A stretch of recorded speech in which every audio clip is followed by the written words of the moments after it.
Transfer order জারি করলো মধ্যশিক্ষা পর্ষদ। মধ্যশিক্ষা পর্ষদ থেকে 25 জন শিক্ষক শিক্ষাকর্মীদের ট্রান্সফার অর্ডার জারি করা হলো। এখন প্রশ্ন হচ্ছে, কোন ধরনের ট্রান্সফার প্রক্রিয়া চলছে, কারা এই ট্রান্সফারের আবেদন পেলেন, কিভাবে ট্রান্সফার অর্ডার সংগ্রহ করতে হবে, চলুন বন্ধুরা ডিটেলস দেখে নেওয়া যাক।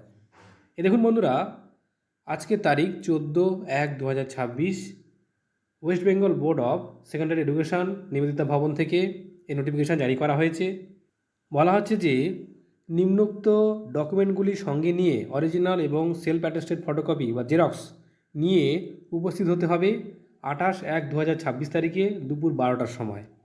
কী কী ডকুমেন্ট নিয়ে আসতে হবে বলা হচ্ছে, recommendation letter, last approval of appointment candidate copy নিয়ে আসতে হবে, মেমো অফ রিটেনশন যদি অ্যাডিশনাল পোস্ট হয় তাহলে, অন ফটো বিয়ারিং ডকুমেন্ট, সেটা এপিক হতে পারে, আধার হতে পারে, pan, passport, driving licence, photo bearing যেটা ডকুমেন্ট নিয়ে আসলে হবে, ম্যারেজ সার্টিফিকেটও হবে, 2 recent colour passport size photograph নিয়ে আসতে হবে। দেখুন সমস্ত লিস্ট দিয়ে দেওয়া হয়েছে।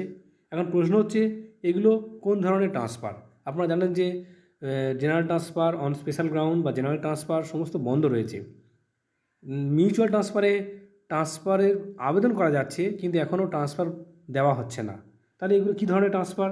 এগুলো বলা হচ্ছে যে কোর্ট কেসের মাধ্যমে এই ট্রান্সফারগুলো দেওয়া হচ্ছে।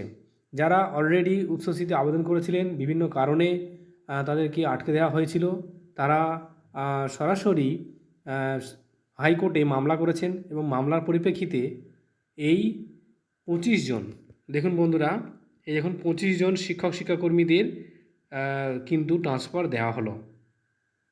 আরও কিছু জানতে হলে অবশ্যই কমেন্ট করবেন। ধন্যবাদ।